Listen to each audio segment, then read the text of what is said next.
The elite are abducting children for their organs. By Dave Hodges, June 9, 2014. To those living outside the US and thinking it isn't happening in your country, you would be wrong. It is everywhere. This is a story that is not about race, ethnicity or religion.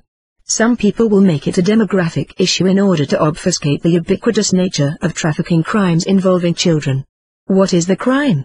The crime is murdering American children for the purposes of organ theft and shipment to countries such as Israel, Turkey, India, China, et al. There was a watershed case back in 2009 which nearly broke open the practice of child abduction wide open. The reference was obscure, but for those that would look, there is evidence enough of child trafficking for the purpose of harvesting organs to warrant a detailed investigation. Please review the following short video. Jews arrested over organ trafficking case, U.S. kids' organs to feed Israel's health system, www.youtube.com web link. After having viewed this disturbing report, videoed in 2009, the national investigation trail went cold. Let's examine the report and its contents chronologically, and it will become crystal clear that there are major omissions from this network report, which was designed to take attention away from child trafficking for the purpose of organ harvesting. 1. The video reported on multiple New Jersey politicians, for example mayors, state representatives, who were rounded up and arrested and accused of laundering money from ill-gotten gains and shipping the money off to Israel. 2. Then there was the vaguely reported case of New York City rabbis being arrested for laundering money, and it was reported in what referred to as a parallel investigation which was part of this news story. 3. The case involved an informant who offered illegal bribes to help launder money. If this was true, the politicians and rabbis could successfully argue entrapment. The alleged primary crime makes no sense because since when do local politicians have the market cornered on money laundering, especially when you have a proven money laundering bank at HSBC just across the East River? The report also loses credibility when they bring in the rabbis and arrest them. If the politicians could somehow launder money, then why would the rabbis be needed? If the rabbis were likewise able to launder money, then why would the politicians be needed? The fact is that there was no informant. Here is what actually happened. In a later clip in this network report, it was stated that the FBI also stumbled upon a Brooklyn man who would broker the sale of human kidneys for $160,000 as he would find donors in Israel, who needed the money, who then would fool U.S. hospitals that the donor and recipient were related and would then pay for the organs to go to the Israelis for the purposes of transplant. The report stated that this unnamed man had been doing this for more than 10 years. And then prosecutors stated that they found rabbis at synagogues in New Jersey and New York, who helped launder over $3 million back into Israel. Confused? So was I until I followed the evidence trail. In order to believe this entire report at face value, it would be necessary to believe that Israel does not enforce money laundering laws. Are we also to believe that one informant laundered $650,000 to New Jersey politicians and $3 million to Jewish rabbis? One informant that netted 44 high-profile arrests? No way. And then where did the report come from which exposed the organ trafficking back to Israel? Why is this last item even in this story? It's in the story because this was an international organ trafficking operation that also pulled in local and state politicians. Did you notice that the reporters did not even have the guts to name the man who trafficked in children's kidneys? Brian Williams and Katie Couric did not have the guts to say this organ trafficker's name. His name is Levi Itzhak Rosenbaum and he admitted to stealing 3 kidneys in a plea bargain deal. This case should have opened the eyes for all to see that organ trafficking was operating in the open and prominent members of the community and politicians had involvement in the process.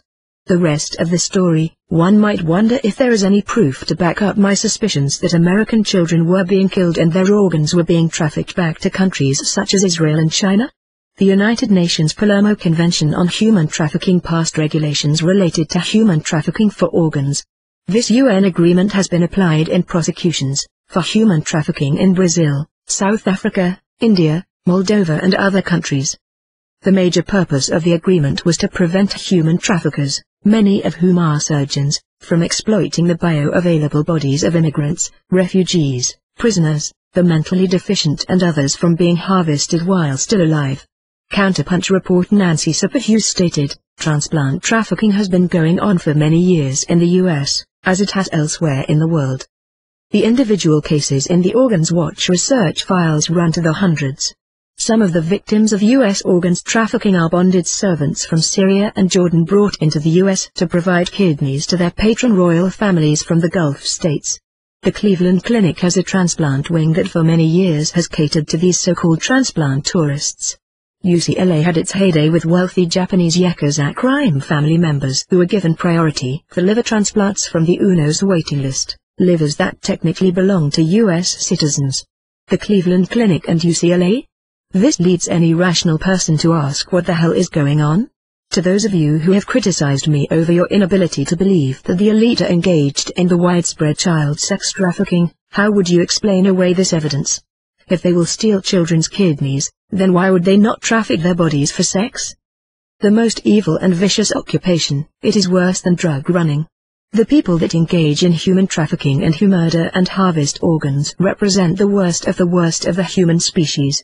The harvesters are people without conscience and they do not hesitate to kill children for their organs in this most lucrative business. India is a major supplier of organs to the organ theft rings of the elite, as is China, Britain, South Africa, Turkey, Russia, Brazil, Moldova, the United States and Israel. In India, it works like any other place where they abduct children. In India, children are snatched off of the street, euthanized in a medical facility and their organs are taken. After the 2004 Indian tsunami, several foreign organ extraction teams suddenly showed up in the country in their chartered airplanes and pretended to lend humanitarian aid, but they were actually performing organ harvesting work on the orphans who had survived the tsunami that had taken their parents. Charity begins at home. In the United States, Nancy Superhughes identified several major U.S. hospitals who participate in these heinous practices of illegal transplants in some of the best hospitals on the East Coast, including Mount Sinai, Albert Einstein in Philadelphia, and Baltimore's Johns Hopkins. Since I first publicized the story of Monica Wasilowski, whose 4-year-old son was taken and is most likely being sexually abused and very possibly trafficked, 9 former CPS agents from around the country have contacted me to speak about the horrific abuses being perpetrated against American parents by CPS. 2 of these agents have said that they had knowledge of abduction rings tied to child prostitution and organ harvesting. They are both frightened about the possible consequences of speaking out. However, this fact should not surprise anyone. Conclusion: why hasn't anyone asked the question as to why the federal government will pay a CPS organization approximately $5,000 per child that it takes away from its parents? More money is paid if the child is a minority or has a disability because the parents don't always have the means to fight back.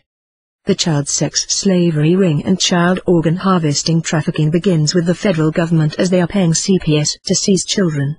Why does the federal government care if CPS seizes children? The answer should be obvious. This is the modern-day version of the Selective Service Act and the subsequent drafting of our children for the right to prey upon their genitals and organs. To those that think the evidence is weak, you would be wrong. It is just that we have to dig a little harder because the MSM refuses to meaningfully look into the issue. In this story, I have only scratched the surface. The same thing is now going on in Canada. The Spanish claim that the organ transplant industry has transformed its healthcare system. In Britain, the practice of child snatching is exploding and it is openly discussed. It is everywhere.